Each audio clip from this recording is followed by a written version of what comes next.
Hey everybody, this is Brent in Central Arkansas.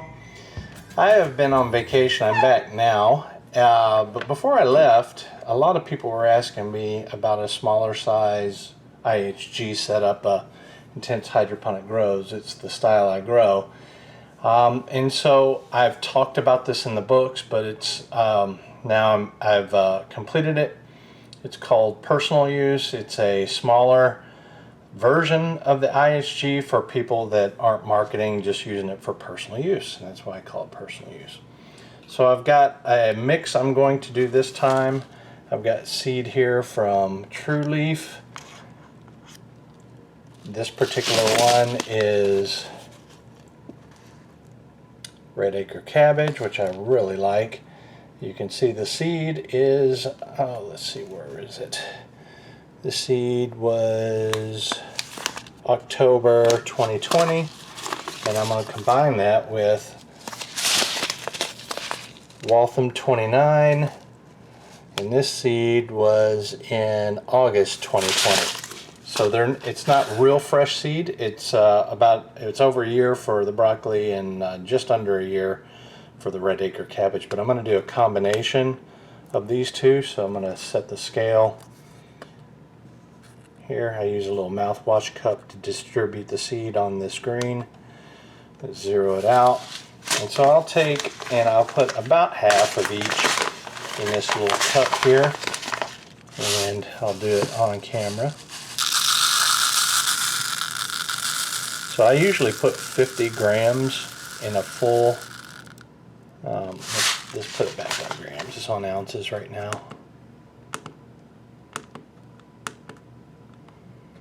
Okay, we're almost there. I usually put 50 grams in a full IHG grow, a 1020, and we're going to do half of that here. So we'll go about 11.7, and we'll fill the rest up to 25 for half of Red Acre Cabbage here. And Red Acre Cabbage is one of my favorites, and of course broccoli is a lot of people's favorites. So let's get 25 grams in here, roughly. Okay, 25.5, that'll work. Doesn't have to be actually very precise. And then I'll just mix it, and we'll go outside and we'll put it on the personal use assembly. It's been a while since I've done microgreens, so I need to mix up a batch of anti-fungal. I call this super anti-fungal in the book. It's real simple to do. You take about a half teaspoon to a full teaspoon. This is a tablespoon, obviously, so I'm going to do the best guess here because I can't find my little teaspoon, but it's just essentially potassium bicarbonate. It's the same thing they use to make beer and other things. Similar in mode of action as sodium bicarbonate or baking soda. Just put a little bit in there like that. Then you take 15 drops of highly concentrated oregano oil. Let me make sure you're in there. And you put that in there. Let me get on the other side of the camera. Whoop. 4.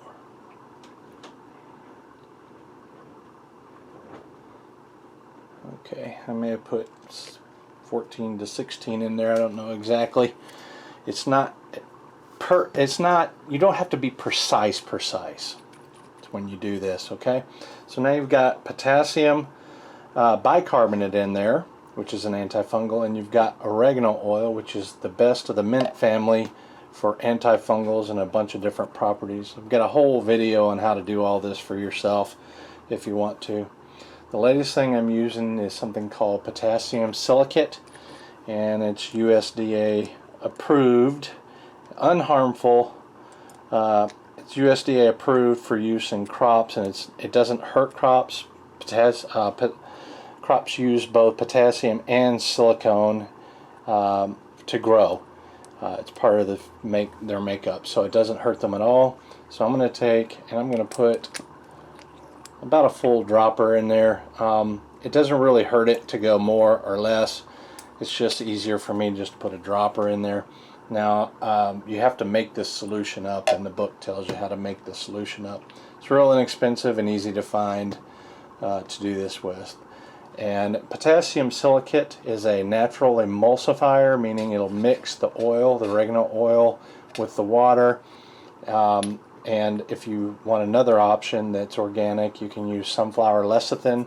It's really gooey. It's like super thick molasses. It looks that color, and it's very it's a fantastic emulsifier, and once you get it mixed, it stays mixed a long time.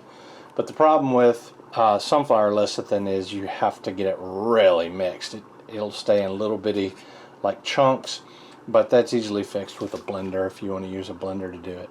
Okay, so I've made that. I'm going to take this and I'm just going to shake it up, and we'll get ready to start the microgreens grow for personal use. So the first thing I do always with growing on screen like this is I take and I wet the screen. I'm doing it lower because the personal use IHG assembly is above one rack. This is my microgreens rack. Now this, wanted to also mention that this is an anti-fungal. I make and sell a lot of a concentrate that is 4 ounce in a glass bottle, and it'll make 2 gallons. But anyway, you'll see as we go through this grow, you don't use much on here. So I've mixed the seed, the broccoli, and the red acre cabbage, and I'm just going to spread it here for you. This little mouthwash cup does a great job. I've been out of the habit of doing this, so I hope I do it pretty good. I grew these a lot for a few years as I wrote the books, so I was constantly growing microgreens.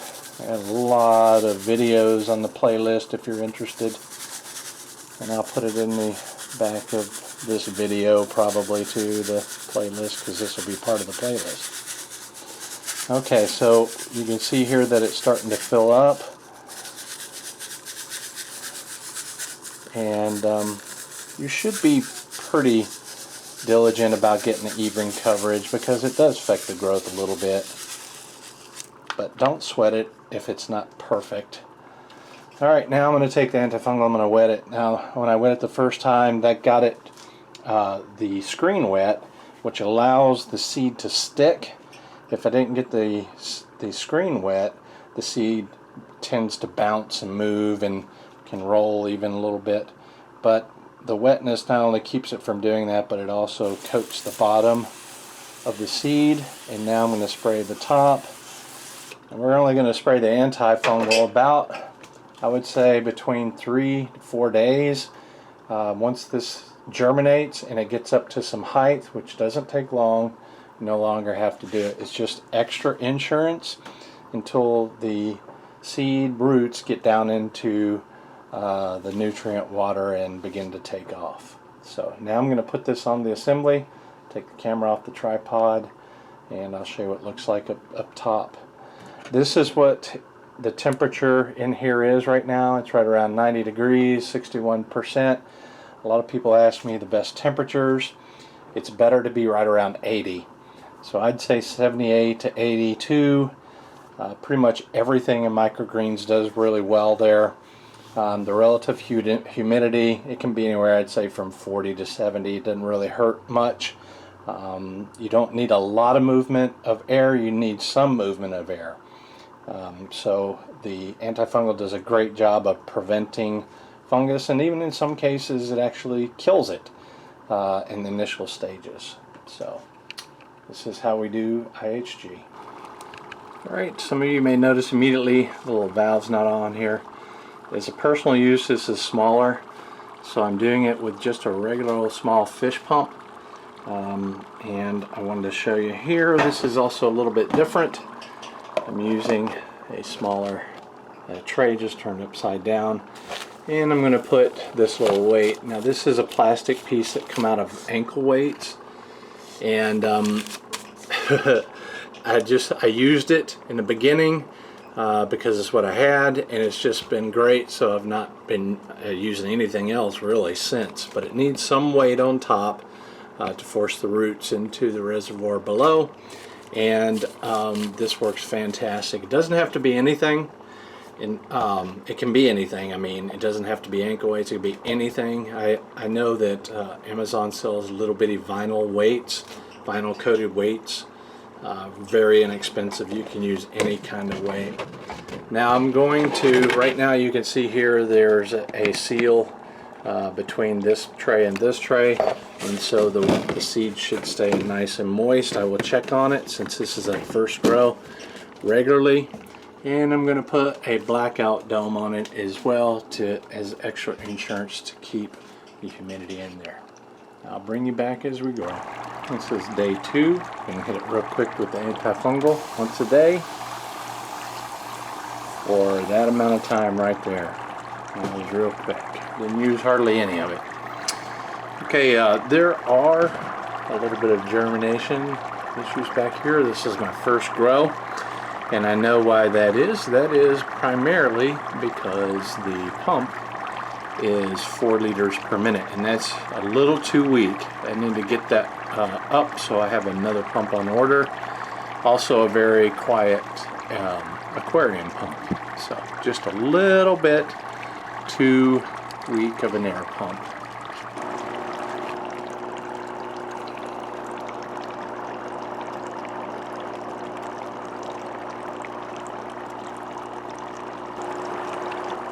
Well, the roots are set pretty good. I'll turn the tray upside down and put a weight on it.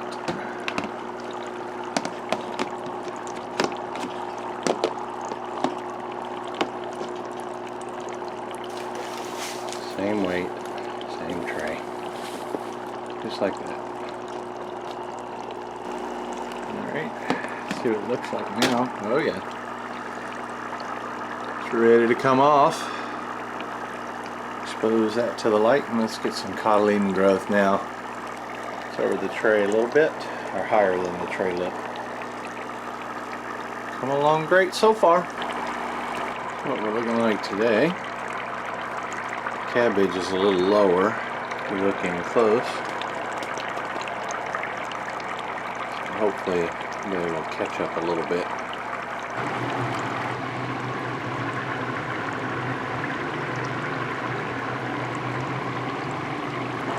Red cabbage and broccoli today.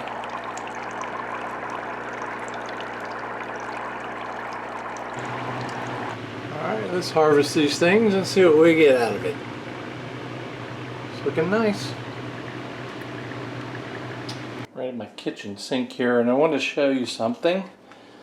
This is the cover that we used, and of course I pulled it off the assembly here and I set it in here so that it wouldn't drip water.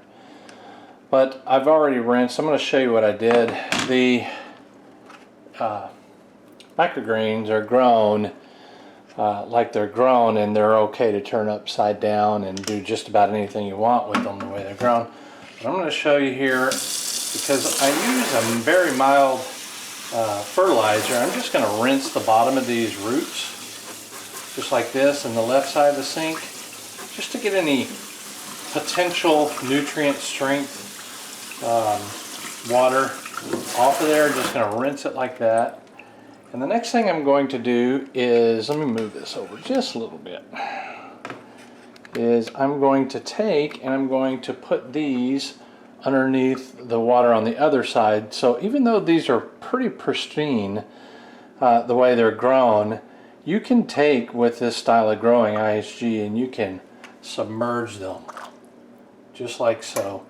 And this is a mild brine. It's got a little bit of salt water in it, and salt will help the vegetables kill any pathogens that may be in there a little bit, and it'll help get any other types of issues that may be with here, and it'll help clean, and the salt brine solution will keep the vegetables fresher longer. So I'm just taking here and I'm just sloshing it around just a little bit, just like so. And all I want to do here is not just rinse, I want to get some of those seeds that may be down there out of there. So I'm just going to do that. Now you can let it sit there, I don't know, for a long time, and they'll be just fine. But I'm I'm not going to do that for the purpose of the video. I'm going to lift it up just like this, and I'm going to let it drain some, and we'll turn it slowly, and you can see it's not hardly affected at all. And what you can do at this point is put it back in the tray, just like so. And you can set this aside and let this air dry if you like. You can add a little bit of water on the bottom here, just to keep the roots supplied with moisture until they do air dry from the top. They can go a couple, 3 hours and just let that dry out. And that way when you harvest it, they're essentially dry and clean. So that's one of the things you can do with the personal IHG for personal use. So these leaves here that have kind of fallen over because of the, let me see if you can, they've kind of fallen over because of the weight, those will perk up some as they dry out. And I'll show you here, we'll take the camera over into the sink here, and you can see some of the seed casings that are in there. The more you wash them, the more you slosh them, the more you're going to get those seed casings out. They don't bother me so much, especially because of the way I harvest them. Most of them stay near the screen itself. I do have a fan. I'm kind of hot-natured, so I keep this fan blowing on me when I watch TV and other things. So for convenience, if you want to expedite the drying out process, you can just take and put it fan in front of it, or an overhead fan, and the air conditioned house will evaporate that water pretty darn quickly. An optional method, if it's a nice day outside, is just set it outside. You got a little bit of water in the bottom, it'll keep it hydrated, and those things will dry out even faster. I wouldn't put them in direct sunlight. They're not used to growing in direct sunlight, but anything outside that's shaded, you know, like it is now in the late afternoon, will work just fine. That's typically what I do, just what I'm showing you. I'm here in my garage to do this harvest, and I'm in the garage because it's dark outside, and I have the table in the garage for other reasons. This is my camping trailer table, and so it's easy to set up. So I'm in my garage, and I know the lighting's not the best, and I'm sorry for that, but we're going to do this anyway because I've got to go out of town tomorrow. I've got the first personal use 10 by 10 IHG grow here, and I'm going to harvest it, and we'll get a weight on it. And I'm going to do it like I typically do, and you know, I've got the one catch underneath it. I'm going to pull the screen out. If you haven't seen this before, I do this on most of my harvest of microgreens. So I'm going to pull the screen out here, and all of it comes out for the most part except for a few here. And I take that and I hang it over this PVC rack here I made a long time ago.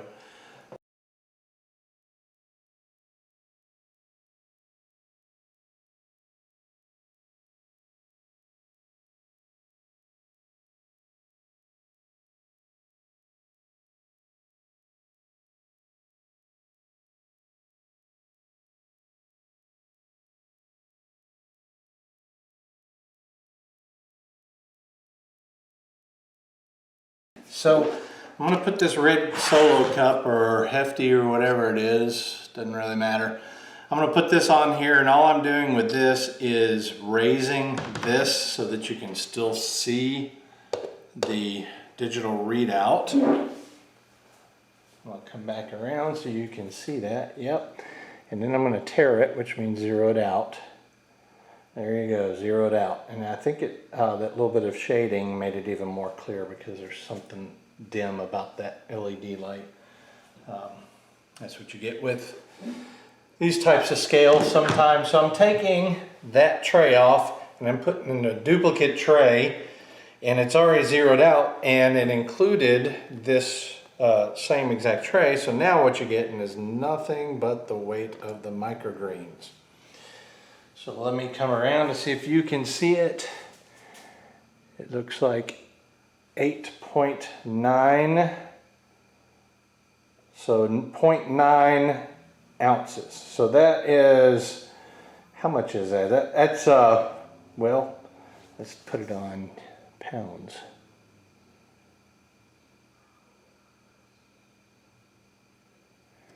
It is 0.56 pounds, so a little over a half of a pound, with a 10 by 10 personal IHG. This is Brent, you guys. We'll see you later. I hope you enjoyed the video. Please leave a comment. Tell me what you think, and yeah, I'll get back to you. I'll make sure to answer your comment. We can talk about anything. Until next time, we'll see you later.